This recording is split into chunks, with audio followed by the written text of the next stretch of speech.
സകൃതകൃതാവായ നാട്ടുകാരെ ശ്രദ്ധിക്കുക, കലാപരിപാടികൾ തുടങ്ങാൻ ആരംഭിക്കാൻ.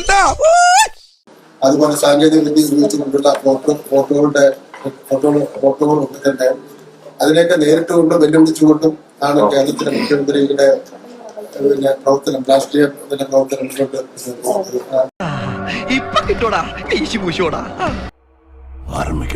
ഉണ്ണികൃഷ്ണൻ പോറ്റി മുഖ്യമന്ത്രിയുടെ രഹസ്യം പറയുന്ന തരത്തിലുള്ള ചിത്രം നിർമ്മിതമെന്ന് തെളിയിക്കാൻ യഥാർത്ഥ ഫോട്ടോ പുറത്തുവിട്ട് സർക്കാർ.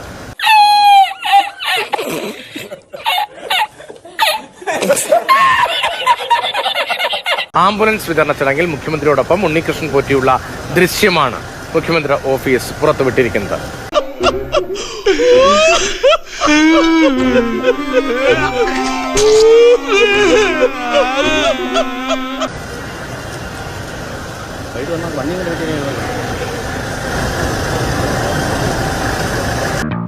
എവിടെയോ എന്തോ ഒരു തകരാറ് നമ്മൾ നേരത്തെ നൽകിയിരുന്നതാണ്. അതിൽ ഈ ഗ്രൂപ്പ് ഫോട്ടോ ഇതിന്റെയാണ് ആ ചിത്രം പുറത്തു വന്നിരുന്നത്. മുഖ്യമന്ത്രി ഉണ്ണികൃഷ്ണൻ പോറ്റി ഇങ്ങനെ അടുത്ത് നിൽക്കുന്നു. ഇതിന്റെ ഒരു ഗ്രൂപ്പ് ഫോട്ടോ. മറുഭാഗത്തെ കുറിച്ചായിരിക്കാം മുഖ്യമന്ത്രി പറയുന്നത്. കുറ്റം ചെയ്തവർ ശിക്ഷിക്കപ്പെടണമെന്നാണ് സർക്കാർ നിലപാട്.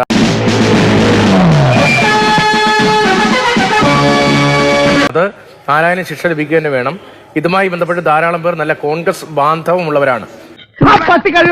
മുഖ്യമന്ത്രി ആയതിനു ശേഷം നടത്തിയ ഏറ്റവും നിലവാരം കുറഞ്ഞ ഒരു പത്രസമ്മേളനത്തിൽ അതേ തൊട്ട് കളിച്ച ഗീവർഗീസ് പുണ്യാളാണ് സോണിയാഗാന്ധിയുടെ കൂടെ പോറ്റിയുടെ ഫോട്ടോ ഉണ്ടെന്നുള്ള ഒരു ആരോപണം ഉന്നയിച്ചത്. ഞാൻ ചോദിക്കട്ടെ, മുഖ്യമന്ത്രിയുടെ കൂടെ ഫോട്ടോ ഉണ്ടല്ലോ, ഞങ്ങൾ മുഖ്യമന്ത്രി സ്വർണ്ണക്കൊള്ളയിലെ പ്രതിയാണെന്ന് ഞങ്ങൾ പറഞ്ഞു. ഇങ്ങനെയുള്ള ആളുകൾ പലരിടത്തും പോയിട്ട് പലരുടെയും ഫോട്ടോ ഉണ്ടാവും. ഇവിടത്തെ വിഷയം അയ്യപ്പന്റെ സ്വർണം കൊള്ളയടിച്ച ആളുകൾ. തനിക്ക് എന്താ വേണ്ടത്? എനിക്ക് നിന്ന് തിരിയാൻ സമയമില്ല. യഥാർത്ഥ പ്രശ്നം മറച്ചുവെക്കാനുള്ള ശ്രമമാണ് നടക്കുന്നതെന്നും വി ഡി സതീശൻ പറഞ്ഞു. അത് LDF അധികാരത്തിലിരിക്കുമ്പോൾ ദേവസ്വം ബോർഡിന്റെ പ്രസിഡന്റുമാരായിരുന്ന രണ്ടുപേരാണ് ജയിലിൽ കിടക്കുന്നത്.